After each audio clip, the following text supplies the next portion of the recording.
বউ আপন মনে কাজ করছে। ননদ এমন সময় ভাবির কাছে বাড়তি 2 পিস মাংস চেয়েছে। ভাবি তা দেয়নি বলে তা নিয়ে ননদ ভাবির পেছনে লেগে থাকে। আজও বাসায় কাজ করছে। ননদ এসে ভাবিকে বলল, কি কাজ করো?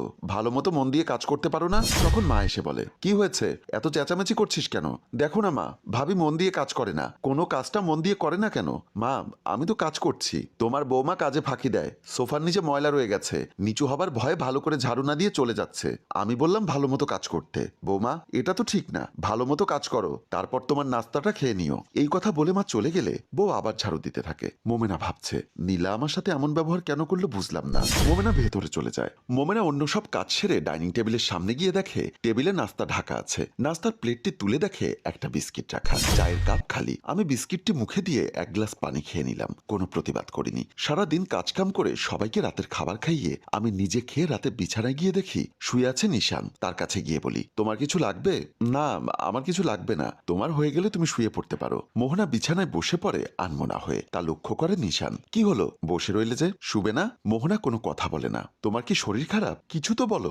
না, আমার শরীর ঠিক আছে, আমি একটু পরে শুব। আমি দেখছি তোমার মন খারাপ, কেউ কি কিছু বলেছে? কই না তো, এই তো শুয়ে পড়ছি। মোহনা আর কোনো কিছু চিন্তা না করে শুয়ে পড়ল। নিশান মোহনার গায়ের উপর হাত দিয়ে ঘুমিয়ে পড়ে, কিন্তু মোহনার চোখে ঘুম নেই। নিশান জেগে দেখে মোহনা এখনো ঘুমোয়নি। তাই নিশান মোহনার কপালে হাত দিয়ে কপালে চাপ দিতে থাকে আস্তে আস্তে। তারা দুজন ঘুমিয়ে পড়ে। পরদিন রুমে নিশান তৈরি হচ্ছে, মাথা আঁচড়াচ্ছে। এমন সময় মোহনা ভেতর থেকে আসে। মোহনা বলে, তুমি কি কোথাও যাচ্ছ? হ্যাঁ, আমার একটা কাজ আছে, আমাকে একটু বাইরে যেতে হবে। দুপুরে খেতে আসবে না? হয়তো নাও আসতে পারি, তোমরা খেয়ে নিও। তোমার কিছু কি লাগবে? না, আমার আবার কি লাগবে? কিছু লাগবে না, যদি পারেন একটা ক্রিম আনবেন। আর কিছু না? শুধু একটা? লাগলে তোমাকেই তো বলবো। যাও তো। নিশান আর কোনো কথা না বলে বাহিরে চলে গেল। মোহনা বিছানায় বসে খাটে হেলান দেয়। ননদ নীলা এসে মোহনাকে বিছানায় বসা দেখে তেলে বাগুনে জ্বলে ওঠে। বাবা, বিছানায় পা তুলে রাজরানীর মতো বসে থাকলে চলবে? ঘরের কাজকাম তো সব পড়ে আছে, পরি এসে করে দেবে নাকি তোমার বাপের বাড়ির লোক এসে করবে? এভাবে কথা বলছো কেন? কাজ আমি ছাড়া আর কেউ করে নাকি? আমিই তো করি। একটু বসেছি এই আর কি। হয়েছে, লম্বা লম্বা লেকচার মারতে হবে না, যাও, অনেক কাজ বাকি। ঠিক আছে, এত চেঁচামেচি করতে হবে না, তুমি টাইমের মধ্যে খাবার পেলেই তো হলো। মোহনা আর কোনো কথা না বলে কিচেনের দিকে চলে গেল। বিকালে বউ শাশুড়ি সোফায় বসে উকুন দেখছে, আর ননদ বসে কি যেন করছে। এমন সময় মোহনার স্বামী নিশান বাহির থেকে এসে তাদের দেখে একটা হাসি দিয়ে হাতের প্যাকেটটা মোহনার হাতে দিয়ে রুমে চলে যায়। তা লক্ষ্য করে ননদ নীলা বসা থেকে উঠে এসে মোহনাকে বলে, কি আনলো আমার ভাই? একটা মুখের ক্রিম। টান দিয়ে নিয়ে বলে, ওটা তো আমার জন্য এনেছে, আমি ভাইয়াকে আনতে বলেছি। মা দেখো না, ভাইয়া ক্রিমটা আমাকে না দিয়ে ভাবিকে দিয়ে গেল, তাতে কি হয়েছে?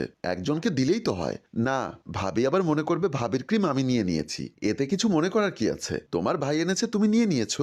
ভাবি, মায়ের হয়ে গেলে আমার মাথাটা একটু বানিয়ে দিতে হবে, তুমি তোমার রুমে যাও, আমি আসছি। ঠিক আছে। এ কথা বলে ননদ রুমের দিকে চলে যায়। নিশান রাতের খাবার শেষে বিছানায় এসে হাই তুলে হেলান দিয়ে বসে পড়ে। সে মোহনার জন্য অপেক্ষা করে। কি ব্যাপার, এত সময় লাগার কথা না, এখনো কেন মোহনা রুমে আসছে না? নিশান এসব চিন্তা করছে। এরই মাঝে মোহনা রুমে আসে। মোহনার মুখটা মলিন হয়ে আছে। নিশানের পাশে বসে, কিন্তু কোনো কথা বলছে না। নিশান তা লক্ষ্য করে জানতে চায়, কি ব্যাপার মোহনা, মন খারাপ? কি হলো তোমার, মন খারাপ করে বসে আছো কেন? না, তেমন কিছু না। তোমার কিছু লাগবে? আমার তো কিছু লাগবে না। বাসায় কি কারোর সাথে তোমার কিছু হয়েছে? আরে না, তেমন কিছু না, শুয়ে পড়ো তো। আজ না আমার বড্ড ইচ্ছা করছে। কি ইচ্ছা করছে? কি ইচ্ছা করছে বোঝো না?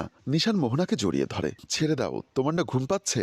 ঘুম পড়ে, আগে আমার বউকে একটু আদর করে নেই, তারপর না হয় ঘুমাবো। নিশান মোহনাকে একতরফা আদর করতে লাগলো। একটু পর মোহনা নিশানকে আদর করতে শুরু করে দিয়ে দুজনে শুয়ে পড়ে কাজে লেগে গেল। পরদিন সকালে মা, ননদ, নীলা বাহিরে যাবে, তাই মোহনাকে ডেকে বলে, বৌমা, বৌমা, ভাবি, ভাবি কোথায় গেলে? মোহনা এসে বলে, আমায় ডেকেছেন মা? কি হয়েছে, কোথায় ছিলে? ডাকছি শুনতে পাও না? শুনেছি, আমি ওয়াশরুমে ছিলাম, তাই আসতে একটু দেরি হলো। বলুন কি জন্য ডেকেছেন? আমরা একটু বাইরে যাচ্ছি, আসতে একটু দেরি হবে। তুমি বাসার সমস্ত কাজ সেরে রান্না বান্না করে ফেলবে, কেমন? মা, কোনো চিন্তা করবেন না, আমি সব কাজ করে রাখবো, আপনারা এসে শুধু খেতে বসবেন। তাহলে আমরা আসি, কেমন? এরা বাহিরে চলে গেল। মোহনা সোফায় বসে চিন্তা করছে, আমার ননদ এত ভালো মেয়ে, সে আমার সাথে এমন আচরণ কেন করছে? আমার অপরাধটা কোথায়? মোহনা একটু চিন্তা করছে। ফ্ল্যাশব্যাক। টেবিলে সবাই খেতে বসেছে। মোহনা সবাইকে ভাত বেড়ে দেয়, তার মধ্যে ননদকে আগে তরকারি দেয়। ননদ বলে, ভাবি, আমাকে মাংস দাও, আগে তরকারি দিয়ে অল্প খাও, তারপর মাংস দিব। না, আমাকে আগে মাংস দাও। মোহনা এক পিস মাংস দিল। ভাবি, ভাবি আমাকে 1 পিস মাংস কেন দিলে, আমাকে 2 পিস মাংস দিবে। না, তোমাকে 2 পিস মাংস দিতে পারবো না, তুমি যদি একাই 2 পিস মাংস খেয়ে ফেলো তাহলে অন্যদের কম পড়বে। তখন ননদ মনে মনে বলে, আমার সাথে লাগতে এসো না, আমার সাথে লাগতে আসার মজা আমি তোমাকে বোঝাবো, দেখো না আমি তোমার কি কি হাল করি। আর কোনো কথা নেই, সবাই যে যার মতো খেয়ে নিল। ফ্ল্যাশব্যাক শেষ। বুঝেছি, এজন্যই আমার সাথে তুমি দুর্ব্যবহার করছো। মোহনা হাসি দিয়ে উঠে ভিতরে চলে যায়। মোহনার ননদ তার রুমে বসে টিভি দেখছে। মা ভাই কেউ বাসায় নেই। হঠাৎ পেটটা মোচড় দিয়ে উঠল, ভীষণ ব্যথা শুরু হয়েছে, ব্যথায় গড়াগড়ি খাচ্ছে, চিৎকার করে মাকে ডাকছে। মোহনা দৌড়ে এসে বলে, কি রে, কি হলো, তুমি এমন করছো কেন? ভাবি আমি ব্যথায় মরে যাচ্ছি, আমাকে বাঁচাও, একটু সহ্য করো, আমি তোমার জন্য আদা ও গরম জল নিয়ে আসছি। মোহনা ভেতরে গেল। এদিকে ননদ ছটফট করছে। মোহনা এসে ননদকে গরম জল ও আদা খাইয়ে দিয়ে পিঠে মালিশ করতে লাগলো। আস্তে আস্তে ব্যথা কমে গেল। কি এখন কেমন লাগছে? এখন একটু ভালো লাগছে। ভাবি তুমি আমাকে মাফ করে দাও, আমি তোমার সাথে খারাপ আচরণ করেছি।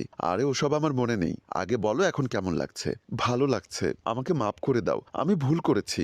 আরে না, তোমরা ছোটরা ভুল তো করতেই পারো, ওসব আমার মনে রাখলে হবে, কিন্তু আমরা বড়রা ভুল করতে পারি না। সম্মানিত দর্শক, আমাদের এই গল্পটি যদি আপনাদের ভালো লেগে থাকে তাহলে লাইক কমেন্ট শেয়ার করে দিন। ধন্যবাদ। গল্পটির রচনায় আয়ুব মাহমুদ, পরিচালনায় রেজাউল কবির চৌধুরী, প্রযোজনায় FA নয়ন চৌধুরী।